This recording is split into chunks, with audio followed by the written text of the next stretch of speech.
Hi, I thought I'd do a video on the amount of money I spent while I was on the Appalachian Trail in 2019. Prior to going on the trail, I had listened to quite a few videos, and whenever they did talk about money, it was more or less just along the line of what to expect per month, which is simple enough to work from. I think something like anywhere from like $1,000 would be maybe in the lower end, 1,500 kind of on the upper end. It all depended on so many considerations, the type of food you were buying and the type of places you were staying and how long it was going to take you to do the whole trail. Now, if you're like someone like Bigfoot, I think who did it in 100 days, you're going to be a lot less time than myself, who did it in like about 5.5 months, or someone who probably came out a month after me, because every month is going to add up. And there are going to be people who are going to be very budget conscious. They have saved up a certain amount of money, and that is it. And once the money runs out, they have to leave the trail, unless they can't find anything new to keep them going. And there are people like me, the empty nesters or retired folk who didn't really have a time limit other than for weather, and they didn't really have a money constraint other than, not being outlandish with the type of things they did. There were certainly people who did things like added to their costs, like slack packing. They would pay for shuttles to be dropped off and picked up in certain parts of the trail. So they would save themselves the trouble of having to carry their heavy pack. And occasionally people would go off trail. They would have to go back home for a certain event, and that's going to add to their cost because they have to pay that transportation fee both ways. So the grand total for me in Canadian dollars, $10,600 Canadian, and that worked out to about $8,000, a little bit more US, and that was for, I say, 5.5 months. So that breaks down per month to 1,900 Canadian or 1,450 US. So I definitely fell on the upper end of that category that I specified earlier. And there are going to be a lot of caveats because there are going to be things like equipment swapping that you're going to be perhaps buying on the trail because something that you brought with you didn't work out. I had that kind of a problem. And then there are going to be expenses where, maybe a medical expense or something like that. And also, being Canadian, coming into the US, there are going to be expenses maybe that I would have to pay that if you were in the US, you didn't have to pay, like travel insurance. And I get into that here. And then there are other things like how many zeros you're going to do and the type of footwear you're going to wear. Because that was the type of thing that you had to replace while you're on the trail. So I'm going to break it down into different categories and give you the caveats along the way. So if you've got the info you need, off you go. Otherwise, we'll dig into the details. And the category I spent the most money on, I'm just scrolling to find it here. I think that was it. Yeah, it was food, groceries. And that included both food for the trail and food when I was in hotels and hostels and I was in a zero situation if I didn't go to a restaurant. And that would be a minor amount of this money, I think.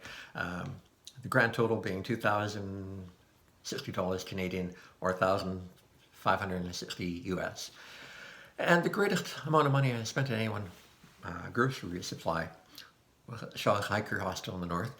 And not because it was in the north and more expensive as a lot of things are in the north, but because it was 100-mile wilderness, and I decided I was going to splurge a little bit and get mountain house food, which is kind of like the creme de la creme of hiking food.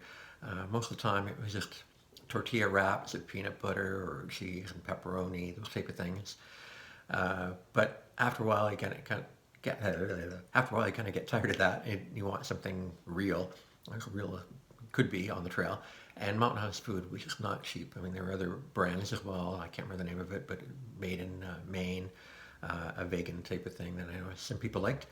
But there were only 3 times, as I recall, maybe 4, when I used mountain house food. Now, in the very beginning, I came with about 3 days worth of mountain house food. I just had it laying around, and so I'm going on a hike, I might as well take it with me. The next time was when Rufus left the trail. He wanted to know if he had anything or I wanted anything from him before he left. And other than getting a body glide stick, I wanted some mountain house food that he was carrying a lot of. So that was a nice treat to have. Thank you very much, Rufus. And then at Harper's Ferry, there was the Tea Horse Hostel, a great hostel to be at. And they have a resupply store where the cost of mountain house food is the cheapest I ever have come upon ever. So when I found that out, I ended up buying a bunch of Mountain High's food that I normally wouldn't have bought because it was so cheap. And I want to take advantage of it for that pleasure on the trail. And then again, Shaw's Hiker Hostel at the north, because it's a 100-mile wilderness, and it's tough to carry potentially 7 days worth of food to give yourself that little bit of a leeway. And yeah, it was the end of the trail. I kind of want to reward myself for having made it all the way to the end. So from that amount of money, I would say probably 300 you can knock off, not just because of mountain highs, but depending on how long you're going to be on the trail, and you know, maybe the types of things I got. It wasn't anything terribly special. 300 might be the most you could potentially shave off of that, I think. I was eating what normally other people had, tortilla wraps, cheese. Okay, the next category, the next big one would be here. Well, maybe not the next one, but hotels and hostels.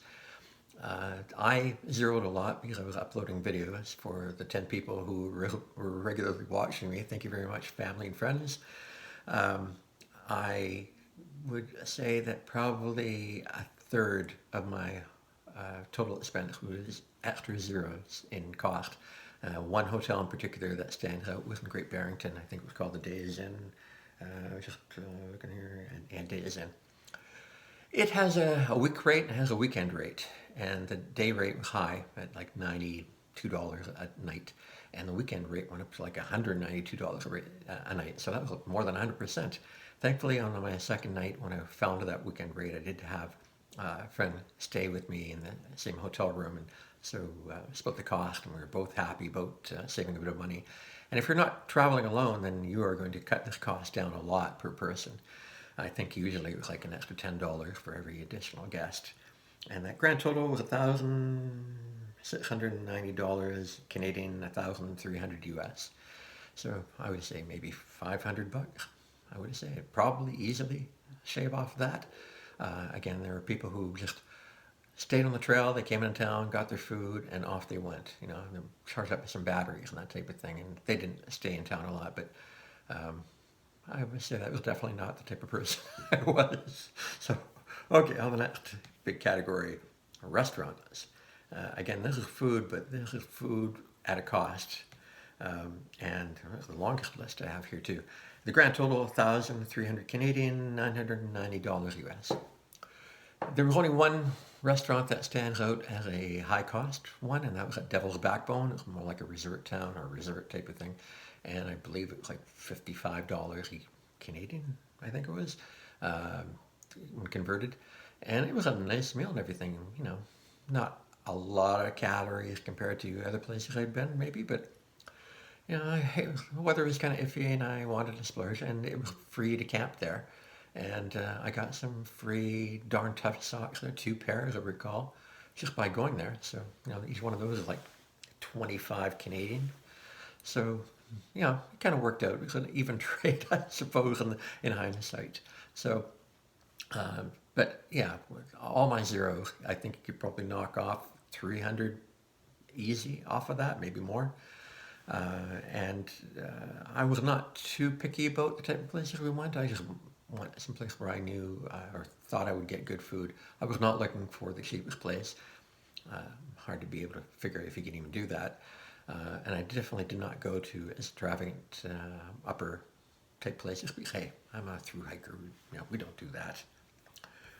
Another category would be general items. And this is where the amount would vary drastically. It'd be anything from getting things like ibuprofen or elastic bandages and neoprene knee braces to resupplying myself with a new tent. I had a tent, but it was up in Canada, and to get it shipped and time and how long that would take going through customs and all that. And it was not a light tent, it was a Hubba Hubba, MSR Hubba Hubba. I think it's 3.5 pounds. I ended up buying that tent with Rufus. We both bought one. Picked it up when we were at Fontana Dam. I had started with a hammock because the winds and weather, it just wasn't working out for me. Wasn't really happy with it. I didn't have enough experience with hammocks, although there were great things to have. People that had them definitely liked them. And on the trip, I'm at a shelter and that, and I'm seeing the people in their hammocks, and I think, geez, that be so comfortable being that hammock, away from people and everything. Anyway, that tent alone. Oh, I got to get to the grand total of that items first of all. 1,200 Canadian, $900 more or less US, and that included that tent. And that tent was 525 Canadian, or about 400 US. So it was a significant amount. Also in that are shoes or boots, depending on the type of thing you're wearing. Now I started with a pair that I already owned, so it's not included in this cost. I bought Oboe's, I think a sawtooth, kind of like ankle-high boots.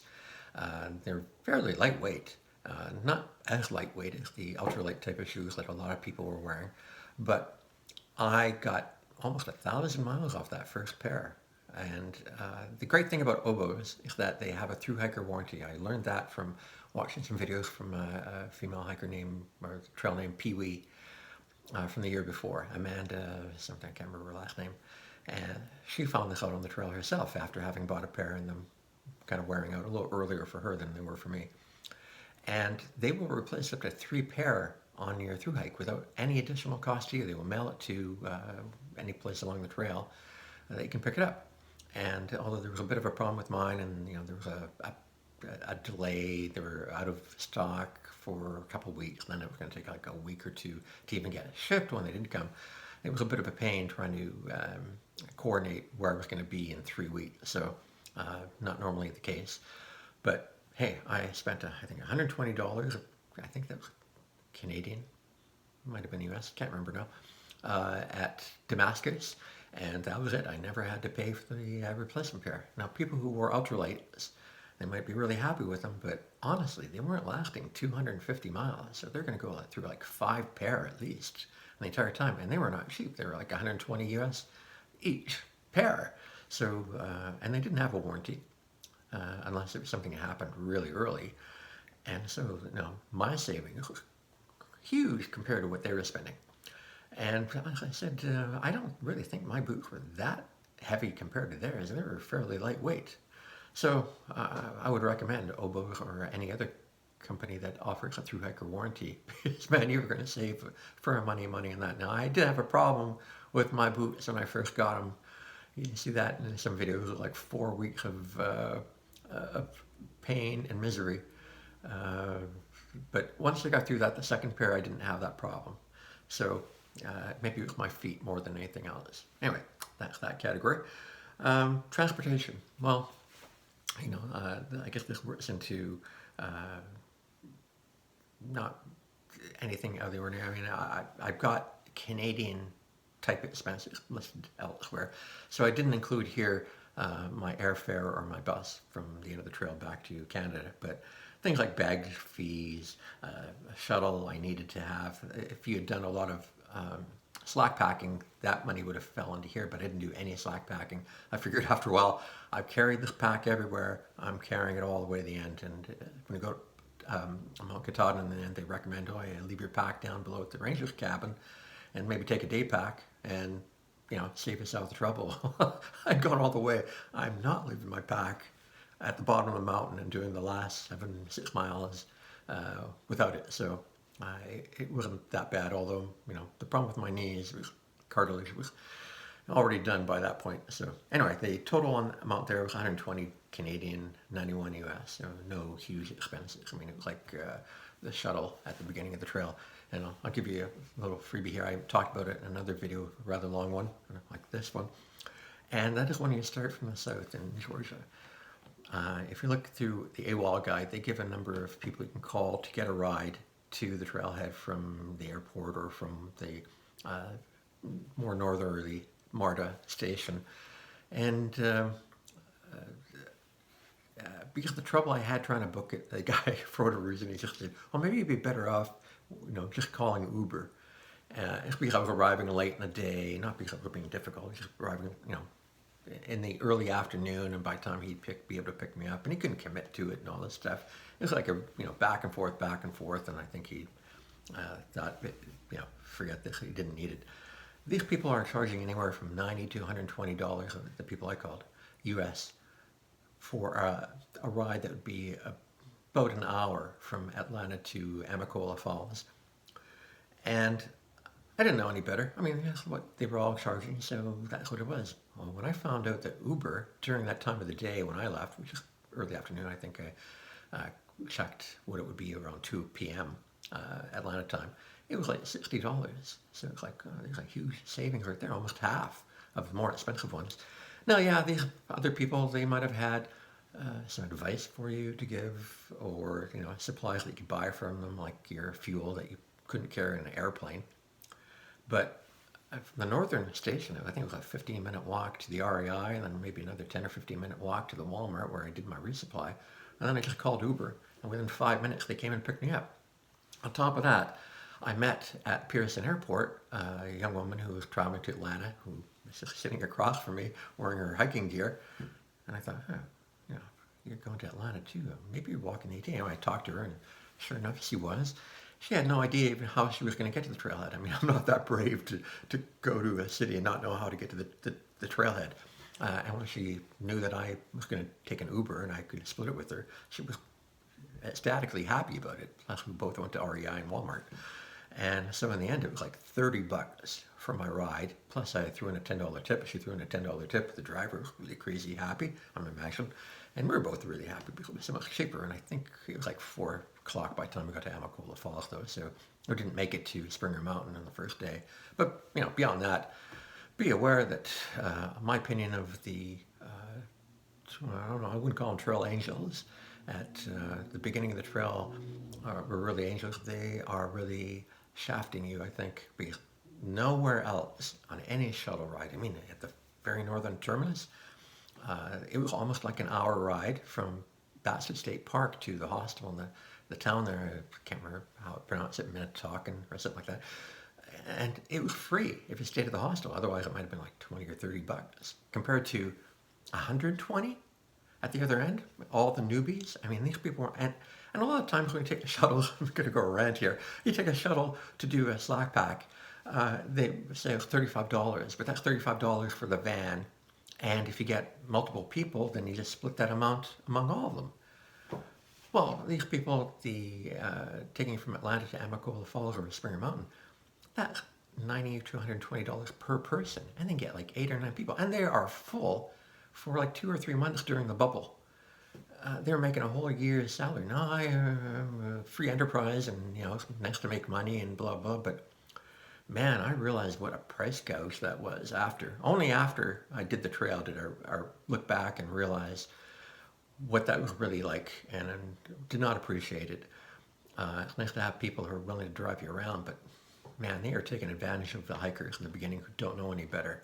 So my opinion is don't get an Uber. Okay, rant over. Postage. And now I sent back 3 times to my nephew in California rather than send it back to Canada. Because at one point it was cold weather gear and I wanted to get that back. I didn't want to have to deal with customs and then how long it would take to make it through. So the grand total of that was $100 Canadian, 76 US. But that did not include the shipment after the trail was over, when I had my nephew send me everything that was left over that I didn't get back in the northern part when I got my cold weather gear back from him. And that was like a 10, 12 pound box, and he sent it parcel post, and it took 3 weeks to get to me, and it cost $100 Canadian. God, you're paying for US postage and you're paying for Canadian postage. So man, yeah, it's double that. If you're Canadian, watch out. If you can find someone in the US to ship things to, okay, but man, try to avoid shipping things around. I can't imagine what it would be like to do resupply through the post office. If I do the PCT, I guess I'll find out. Petty cash. Now that's the type of thing I don't have a receipt, but I started with $1,000 US cash, and I ended up with about 200 or 120, about $120 US left in the end.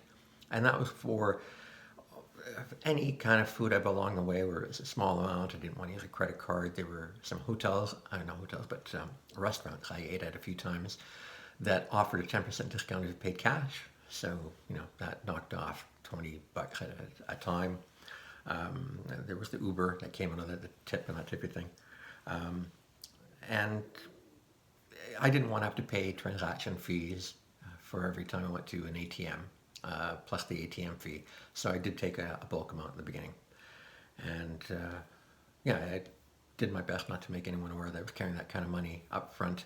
I had it in a Ziploc bag that had duct tape over it so no one could see it, and I only opened it and took money out of it when there was no one around at a shelter, and kind of recharged my daily little wallet that I would use when I would walk into a gas station. So I never looked like I had a lot of money.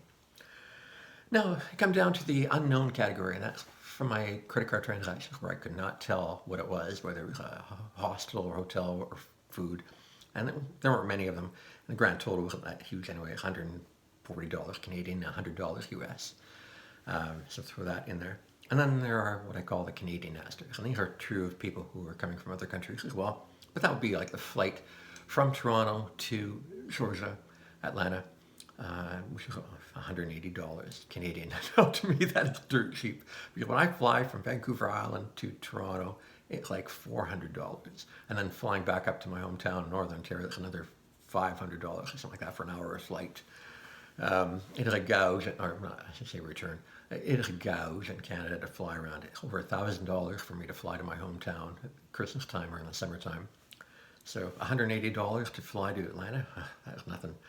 The big expense there was $660 or $110 a month, for health insurance while I was in the U.S. outside of my own province or the country. I didn't want to risk getting a broken bone or something like that, ending up in the hospital with a $20,000 bill. So yeah, I bit the bullet and I bought the insurance. Now, if you already live in the U.S. and you have health insurance, you're probably not going to have extra health insurance to go on the AT. So that was a big chunk. And obviously, if you're from another country, I highly recommend you get health insurance before you travel to the U.S. Plus, there are probably going to be visa expenses. I didn't have that. And then there was the bus ride at the end, $250 Canadian. And I also put in here almost $300 Canadian for my cell data plan for the 6-month period while I was in the U.S. I didn't have a cell phone plan that I kept going in Canada, just me on it. Anyway, obviously if you have family that you're paying for with that phone plan and you go to the U.S., well, you're going to have to keep that as well. So I think that covers all the expenses. I can't think of anything off the top of my head otherwise to explain. Good luck. There are going to be the people who are really budget conscious, usually the younger crowd, and there are going to be people like me. And I mean, hey, $1,500 a month. It was a little bit more than I would spend if I was just sitting at home, buying food and paying for cable and internet and all those other things that I suspended while I was gone. But it was on holiday, if you want to call, walking all day, every day in the rain, all day. But anyway, best of luck and enjoy your trek, and I hope you make it to the terminus, whichever way you're going. Okay, see you on the trail. Bye-bye.